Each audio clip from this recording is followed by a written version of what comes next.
Should wholesaling be regulated? I'm going to start with you, CJ. So I know you wanted to say something, but go ahead, jump in here. Yeah, should wholesaling be regulated? Yeah, of course it should. I mean, how much it should be regulated, who knows? But I mean, we would be all, amiss if we didn't, just be honest about the facts that, there's been bad apples in wholesaling. There's been people that have improperly taken advantage of people and things of that nature. Do I think wholesaling should be regulated? Yes. How extensively? That's an entirely different conversation. I don't know that there should be licenses and things of that nature, but aside from that fact, I think that we need to have a organized body of wholesalers, similar to have realtors have organized bodies, home builders have organized bodies, and have lobbyists in place to go lobby on behalf of our interests as a collective, as business people, to lobby, locally at a state level, Fed level, towards our interest when it comes to the business, and making sure that when regulation does take place, because it will, we have two choices right now. We can all sit back and keep having conversations about it and keep speculating about it, and we can let it take place however it unfolds. I love what you said. Or we can unify it. What you said there's nobody lobbying for us, but there's a lot of people lobbying against us, but no one's lobbying for us. Exactly. RJ. And that's my point. It goes one or two ways. I mean, should we have representation? Yes. Should we be regulated?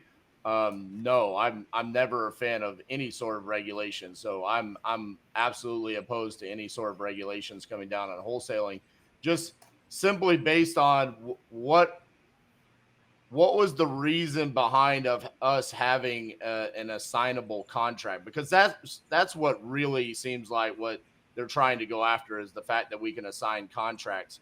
It's there for many different things, and I don't see what the benefit is in allowing anyone to come in and regulate what we're doing. I think that's only can lead to long-term negativity for our industry over the course of time. There's bad apples in every single industry, even the ones that are still regulated. So I don't think that that's going to be the solution to get rid of the bad apples. So I'm adamantly opposed to any sort of regulation, but I do think we need to have representation to avoid the lobbying against our industry. But here's what I'll say. I would say that I absolutely hate regulation, right? I'm a libertarian. Leave me alone. I'm the leave me alone party, right?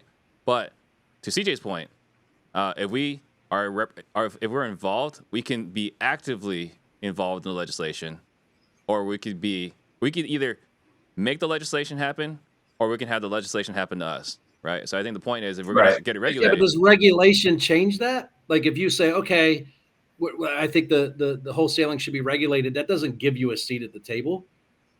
Well, I think what CJ's talking about is banding together, right? Having a group of us be a representative of the wholesaling industry to get involved. But go ahead, Eric. No, I mean, I think that here's the problem, right? Like for guys of like for us that have been around for a while, I can actually tell somebody I pay cash for a house and stand behind it. I think one of the concerns, they're chasing the assignment, but I think the actual concern that they should have is someone's ability to put up signs and ads and all this stuff and say, I buy houses for cash, when they actually have no resources or ability to be able to do that. And that's probably going to piss off a lot of true wholesalers that have $2,200 in their bank account and spend their last couple bucks on some RVMs. But that's the real problem. Guys like us that have the capacity and the resources to take down a deal, and we choose to wholesale. Yeah, I don't have to. Right? There's actually when I look at an asset, right now, I look at its highest and best use, and I make a decision to wholesale something because it's the right choice for that particular asset.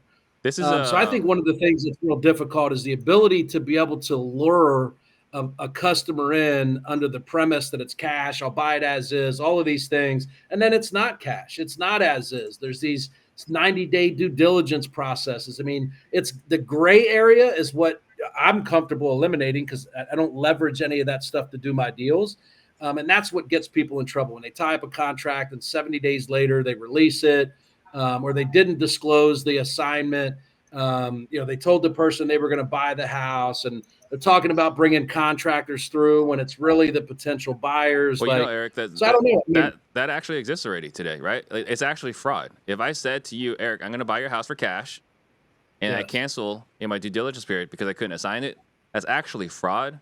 no one's gotten in trouble for it, but at some point, somebody's gonna get crucified for this because that's legally fraud. I'm getting you to sign a contract based off of material fact that is not true. So, Right. so that's already in place. There's just no one do anything about it. So I say, But for those that are in favor of regulations, what is it that you're wanting to be regulated? Here's my point, RJ. Hold on. Here's my point. Look, we can say we don't want regulation, but who cares? It's going to come either way. That's already evident. So my point in saying that we want regulation or that regulation is okay is because we need to spearhead our involvement in what is to be regulated. I think Eric just made some valid points about, saying that you can close on a contract cash and you don't have the ability to be able to do that. That's a lot of people that are wholesaling right now.